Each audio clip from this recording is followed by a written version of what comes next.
Hola, bienvenidos y bienvenidas al episodio 2 de Epílogo, que como saben, más que nada es un vertedero de mis pensamientos y opiniones con respecto a libros.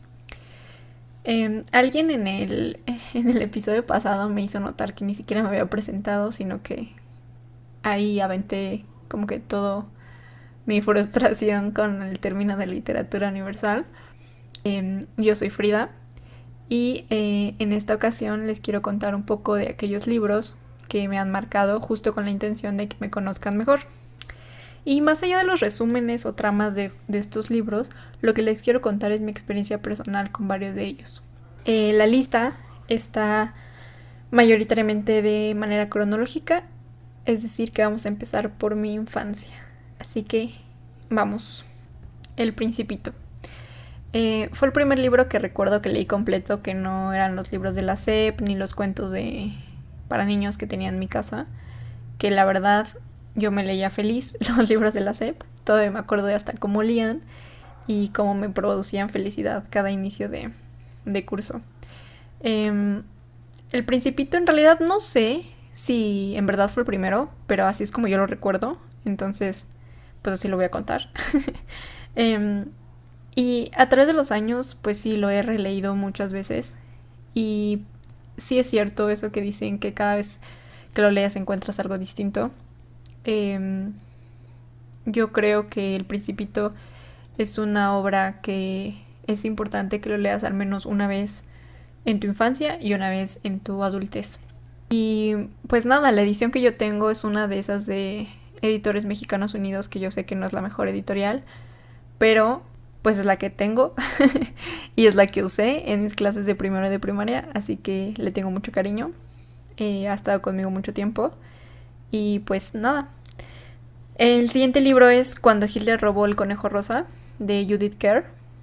Este libro fue uno de los que más fuerte marcaron mi infancia lectora porque me traumé, me obsesioné con este libro.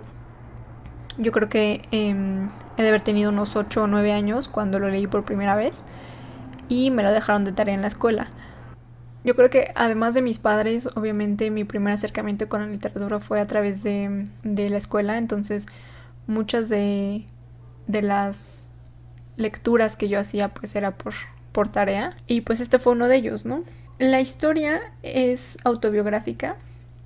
Judith Kerr tuvo que escapar de la Alemania nazi con su familia por ser judíos y estuvieron en 4 o 5 países buscando refugio, huyendo de los nazis.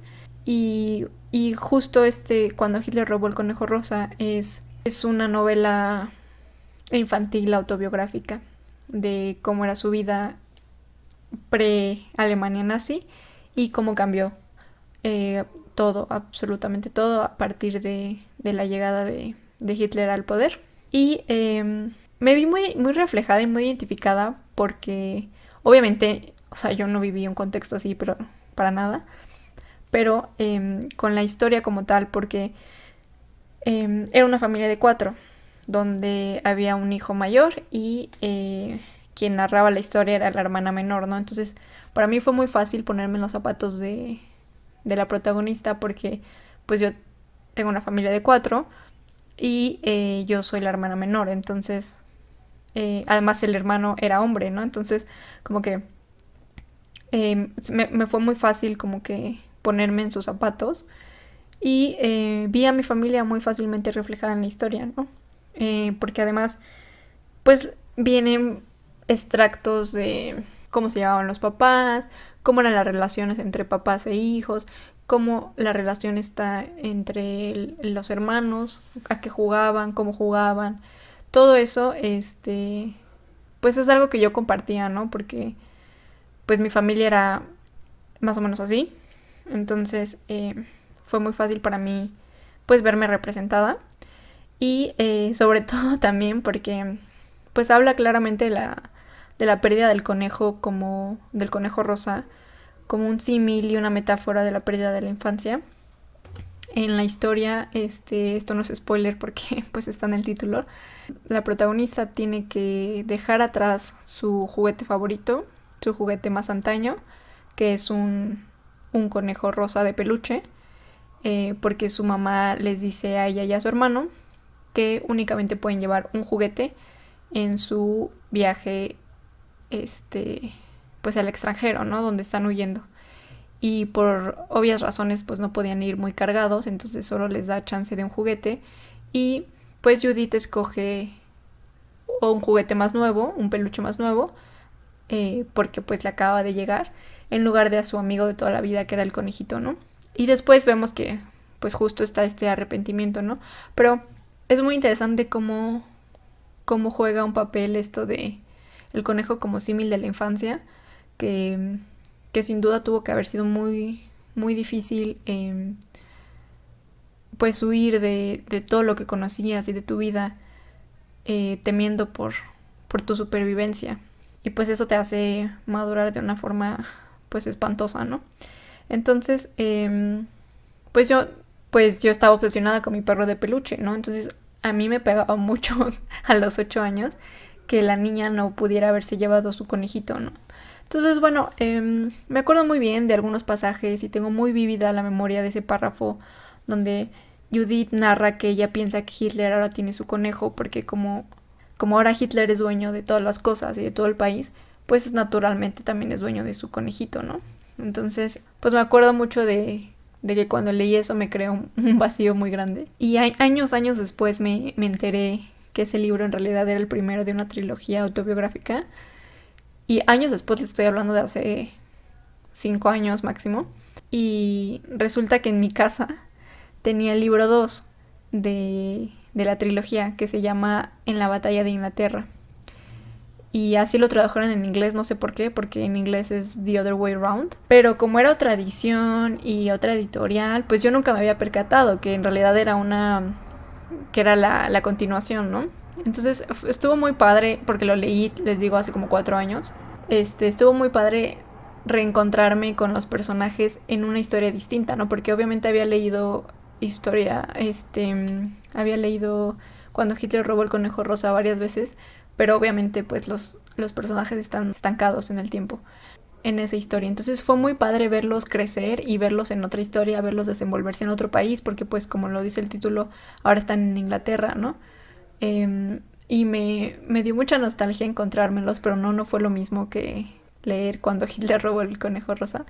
Y el tercer libro, ese todavía no lo he leído, que yo sepa no está traducido al español, entonces no puedo conseguirlo, tampoco en inglés, porque tampoco es como que tenga mucho tiraje. Entonces se me ha dificultado conseguirlo, ¿no? Entonces no lo he leído. El siguiente que causó un impacto en mí fue Historia de un corazón roto y tal vez un par de colmillos. Lo leí por ahí de los 12 años y fue mi libro infantil favorito por mucho, mucho tiempo. De hecho, yo creo que sigue siendo el caso. Lo he leído unas 4 o 5 veces.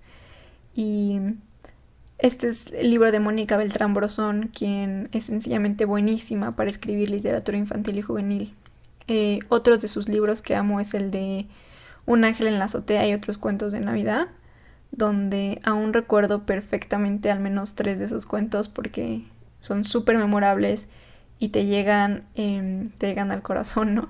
Y es muy curioso porque es un libro súper cortito, o sea, yo creo que ha de tener como 60, 70 páginas y los cuentos son de 5 o 6 páginas y en ese texto tan corto logra moverte muchísimas cosas, lo cual no es sencillo, entonces me parece que es muy hábil la pluma de Mónica Beltrán.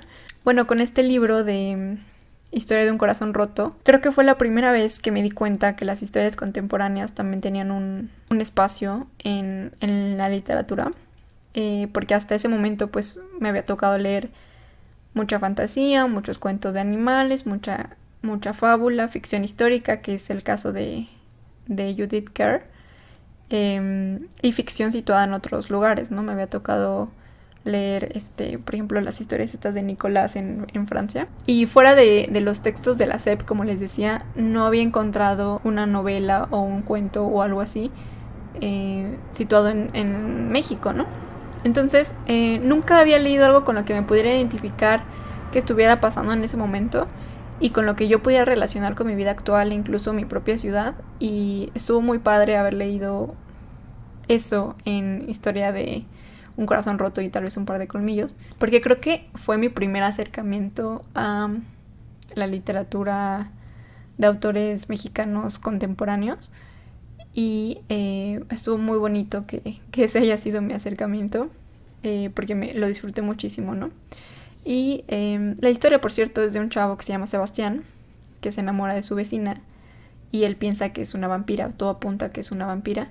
Es una novela buenísima, de verdad. El título puede parecer medio ridículo. Me parece que es una novela infantil súper, súper padre. Y es algo con lo que te puedes identificar a esa edad porque pues el chavo va en secundaria y y pues ves cómo se lleva con sus profes, cómo toma sus clases, cómo se lleva con sus compañeros, con sus hermanos mayores. Y es muy ingeniosa la novela porque además tiene un sentido del humor buenísimo. 100% te identificas con el chavo y lo que hace. Entonces está muy padre. Si tienen familiares que estén en esa edad, este es un libro excelente para regalárselos. Otro libro fue Los ojos del perro siberiano, que si no mal recuerdo fue el primer libro que me hizo llorar. Lo leí más o menos 1 o 2 años después de que leyera Historia de un corazón roto. Y este me llegó muy fuerte porque es la historia de dos hermanos y de cómo uno se enferma. Y el pequeño, que es el narrador, no sabe, no entiende por qué sus papás ya no quieren a su hermano, porque lo echan de casa, porque ya no puede estar con él, porque ya no... Y sobre todo porque nadie le dice nada, ¿no? Y la novela es un tema... es un tema importantísimo porque habla del VIH, del estigma social y de los prejuicios de la gente. Entonces es un libro que se me hace extraordinariamente necesario para edades tempranas, para cuando uno empieza a ser adolescente y justo para evitar estos prejuicios y esta ignorancia que luego llega a inundar pues las relaciones familiares y sociales, ¿no? En general. Entonces se me hace como que muy muy importante y todavía me acuerdo muchísimo de ese libro. Y bueno, hay otros libros que me marcaron por la edad y que me acuerdo mucho de la Frida de 15, 16 años leyendo Demian, leyendo La insoportable levedad del ser, leyendo Los Miserables y amando estos libros, ¿no? Bueno, salvo Los Miserables que me voló la cabeza por completo, no me veo amando de una u otra forma los otros libros como Demian o como La insoportable levedad del ser. Siento que, sobre todo con Kundera, creo que tendría varias malos tragos con él, varias críticas con esa historia. Pero bueno, luego llegamos a La historiadora, que La historiadora es es el libro que me cambió la vida. Este libro se convirtió en mi mapa, en mi brújula, en mi todo. O sea, lo leí como a los 13 y este libro lo compró mi papá, creo que en un Sanborns. Y estaba viendo los libros y le llamó la atención. Lo compró, lo leyó, le gustó, se lo recomendó a mi mamá lo leyó, le gustó y me dijeron, pues yo creo que sí te va a gustar, puedes leerlo, ¿no? Y y me lo dieron. Bueno, con decirles que nunca les devolví ese libro, nunca lo voy a hacer, perdónenme, pero ese libro ya es mío. Me cambió la vida completamente ese libro. Desde que vi la portada dije, ¿qué es esto? Esto está genial. Porque la portada, se las voy a poner aquí para quien esté viendo esto en video. Pero es el dragón de San Jorge. Es el dragón que mata a Jorge. Y desde ahí me llamó la atención. Y después abriéndolo, lo primero que ves es que tiene un mapa de Europa en épocas de la Guerra Fría. Entonces desde ahí dije, esto está fabuloso. Eso me encanta. Porque siempre me había gustado la historia. Y siempre me habían llamado la atención muchísimo los mapas. Siempre ha sido, esos dos temas han sido siempre como que de los que más me interesan. Y bueno, hasta ese momento nunca había leído un libro que me absorbiera tanto como este, ¿no? Lo hizo. Y sobre todo que hablara de tantos temas que me interesaban y que me interesan actualmente. Habló muchísimo de cosas que yo no sabía que me gustaban, ¿no? También. Por ejemplo, gracias a la historiadora me acerqué muchísimo al tema del folclore, al tema de lo folclórico, al tema de los vampiros, porque la historiadora es o sea, la trama es que tiene como que dos líneas en el tiempo. Una es durante la Guerra Fría y otra es unos años antes. Entonces, en realidad la historia es como un académico sigue una serie como que de pistas y se enfrenta a algo muchísimo más grande que termina siendo el conde Drácula. Pero es o sea, si lo piensan, es una historia ñoñísima porque o sea, es gente de letras que dedica su vida a la academia y que un día encuentra un libro que le lleva a una pista y es como que un caminito. Y eso lo lleva por toda Europa. O sea, obviamente hay otras historias entretejidas. Quien está narrando la historia nunca sabemos su nombre, pero es una chica que está buscando a su papá, que a su vez su papá está buscando a un mentor, ¿no? Entonces, es una historia muy, muy interesante. Si les gusta la historia, si les gusta la ficción histórica, y si son ñoños de la historia y les gusta esta parte como que de fantasía también, les va a gustar mucho esta historia.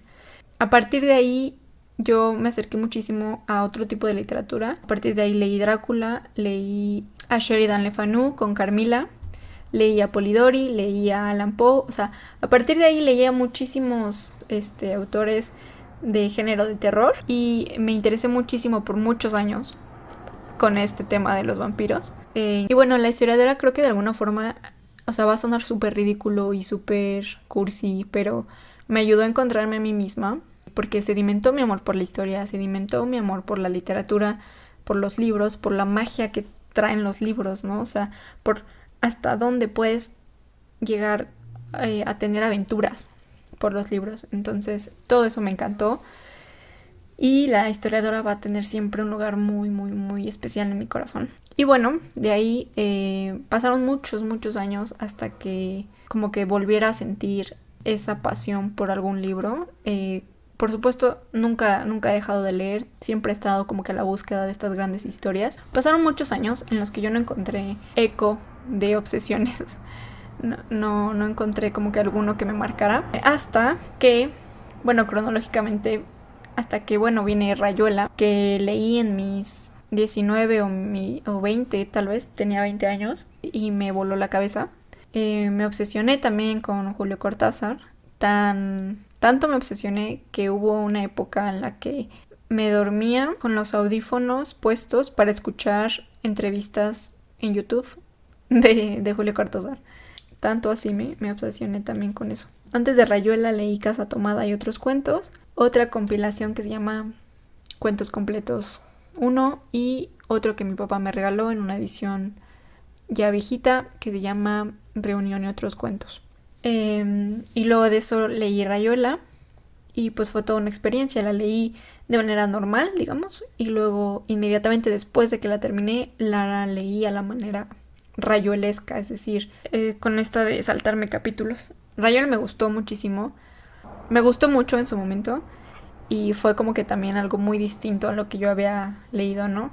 Y bueno, de ahí pasamos a La sombra del viento, que también es un libro, está en mi pedestal junto a la historiadora. A este libro le tengo muchísimo cariño por muy diferentes razones, pero para empezar les voy a contar cómo llegó a mí este libro. Yo me metí a un grupo en Facebook donde vendían libros y, o sea, tú vendes un libro y es una subasta. Entonces la gente puja para ganarse los libros. Y yo vi que alguien lo vendía y no lo había comprado porque yo ya había escuchado que estaba muy bueno, pero no lo había comprado porque estaba caro o en mis posibilidades de ese momento yo lo consideraba muy caro. Entonces no podía permitirme comprarlo, pero lo vi en este grupo y estaba muchísimo más barato. Entonces hice mi oferta, me costó como 80 pesos. Me encontré con la persona que lo vendía en un Metrobús, tal cual, me lo dio, le pagué y ya nos fuimos. Es una edición súper bonita que ahorita ya no la encuentran tan fácilmente porque el papel es de excelente calidad. El empastado también está súper bien hecho. Es de esos que hasta como que están suavecitos de las solapas. Entonces, además de lo que trae dentro, pues por fuera es un libro muy, muy bien hecho. Y este libro fue uno de los 3 libros que me llevé cuando me mudé del país, porque mi lógica fue, no puedo pasar otros 2 años sin leer estos libros. Entonces ese fue La sombra del viento. Me llevé uno de Cortázar también, por cierto, el de Cuentos Completos 2. Creo que este libro es de esos que leí en el momento perfecto. Ven que está ese dicho que si no te gusta un libro es porque no lo leíste en el momento adecuado, que yo no creo que sea cierto, porque hay libros que no son buenos, sencillamente, aunque los leas en el momento que sea. Pero sí creo que en mi caso lo leí en el momento en el que más necesitaba este libro. Porque esta historia fungió como un recipiente, como un lugar de confort, era como un espacio seguro. Literalmente me sentía apapachada leyéndolo. Y a pesar de que yo ya sabía que me iba a gustar, terminé por amarlo. No solo la historia, sino la narrativa, la forma en la que se cuenta la historia. Los personajes me parecieron excepcionales. Fermín y Daniel me parecieron excelentes personajes. Me acuerdo muchísimo de una noche en que yo estaba en mi cuarto leyéndolo y me descubrí espantada y asombrada por un giro en la trama que no vi venir, pero para nada. Y yo estaba tan sumergida en la historia que me acuerdo perfecto de cómo levanté la cabeza y dije, o sea, no, dije, wow, o sea, y, y estaba había invertido tanto en meterme yo en la historia que me acuerdo muy bien de cómo sentí que era difícil salirme, ¿no?, de la historia. Es una sensación que no había experimentado pues más que en 2 libros si acaso. Entonces me pareció excelente.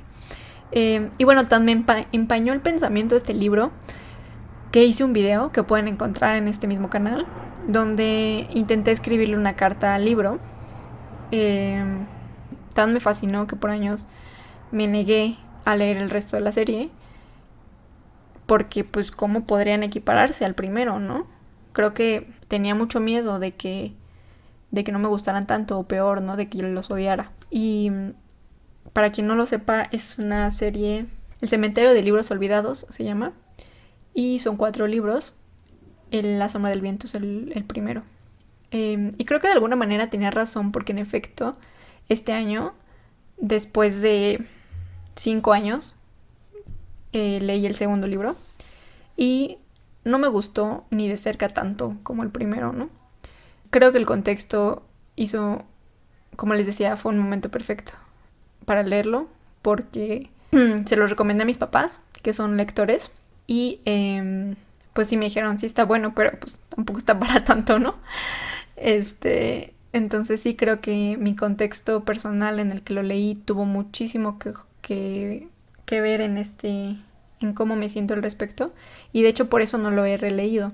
Creo que es el único libro en esta lista que no he releído, y es por esa razón, ¿no? Porque no quiero quitarme de la mente la magia que me dejó. Y bueno, este libro también se lo recomendé a una colega del trabajo que estaba a punto de irse, y le conté mi historia, irse del país, y le conté mi historia de cómo me había arropado este libro, y hace 2 años que se fue, lo leyó y me escribió, tenías razón con este libro.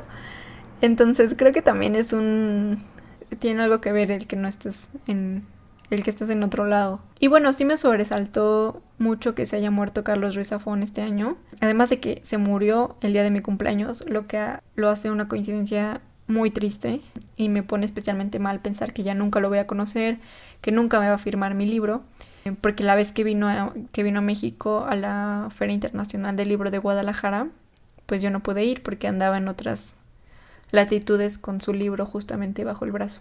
Y pues me parece una coincidencia muy macabra que se haya muerto el día de mi cumpleaños. Y pues nada, me pone muy triste que nunca voy a tener la oportunidad de agradecerle por escribir ese libro, de decirle cuánto significó para mí, cuánto sigue significando para mí. Y ya casi vamos a acabar. Los siguientes libros son La amiga estupenda y Un mal nombre, de Elena Ferrante. Son el primero y el segundo libro de la saga napolitana de esta autora, que como saben, o si no aquí se los digo, Es una autora italiana que no se sabe mucho de ella, o más bien se sabe nada de ella. Algunos dicen que es un seudónimo. No tiene redes sociales, no da entrevistas. La única forma que contesta es a través de un mail. Nadie sabe cómo se ve, cómo es físicamente, cómo luce. Nadie sabe nada absolutamente de ella. Más que sacó esta saga, que fue un hitazo. Fue un hitazo mundial. Es una saga bestseller. Y ahorita ya incluso es una serie de HBO. Y bueno, Elena Ferrante lo que tiene es que, además de sorprenderte con su prosa, que a mí me parece fabulosa, nos cuenta una historia que podría ser la de cualquier persona. Y es que es cuando te das cuenta que las historias de todos son increíbles, son extraordinarias. La simpleza de la vida cotidiana, de las relaciones personales, de las decisiones que todos tomamos, todo está plasmado ahí. Y es una historia que habla mucho sobre el movimiento de clases sociales, de la importancia de la educación para acceder a una mejor vida. Y el tema central principal es la amistad.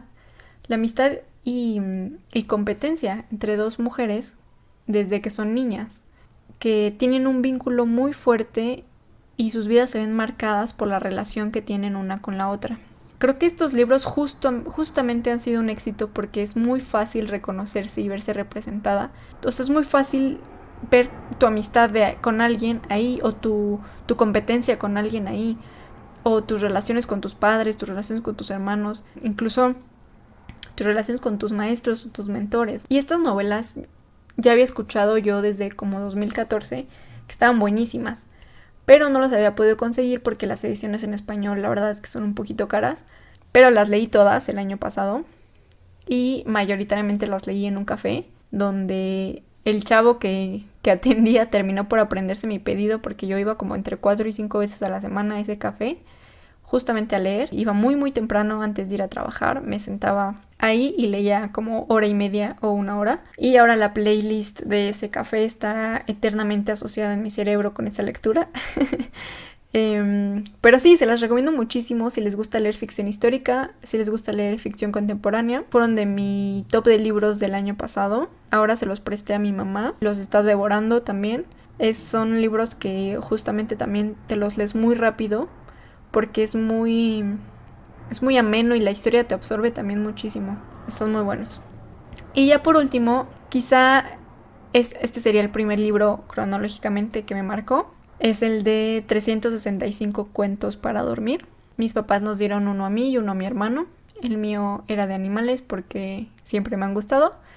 Entonces las historias eran de animalitos y venían ilustrados. Este libro lo leí varias veces de portada contra portada, aunque la intención era que leyeras un cuento por día, pero yo en mi desesperación por saber más historias, un cuento a veces no me bastaba porque varios eran de un párrafo o dos, entonces a veces me echaba 3 o 4 días en una noche. 3 o 4 días de cuentos me refiero, en una noche. Y, cómo me acuerdo de la amarga decepción de ver que el cuento que era de mi cumpleaños no me gustaba, no me gustaba tanto y tampoco tenía un dibujo como que muy bonito. Pero bueno, me acuerdo de varios de estos cuentos. Uno, por ejemplo, que se llamaba Tirabuzón, que era un elefante, que por cierto ahí aprendí muchas palabras como tirabuzón. Y el elefante se comía una caja entera de bombones cubiertos con chocolate. Y me acuerdo perfecto que yo estaba acostada en mi cama leyendo este libro y se me antojaban muchísimo sus bombones. Y yo entendía por completo a Tirabuzón porque él quería comerse toda la caja y le dolía el estómago. Pero digo, yo hubiera hecho lo mismo. Entonces creo que ese fue mi primer acercamiento a la literatura y me sentía representada por las acciones de ese elefantito y de esos animales traviesos, porque al final del día, pues eso es lo que la literatura busca, que tú como lector te veas en esas páginas. Por eso son tan importantes estas historias. Y bueno, ya con eso termina este episodio, que estuvo un poco más largo y considerablemente más nostálgico, al menos para mí. Y por favor escríbanme en los comentarios algunos de los libros que les han marcado o que han sido muy importantes en su vida. Y bueno, nos leemos después. Hasta luego.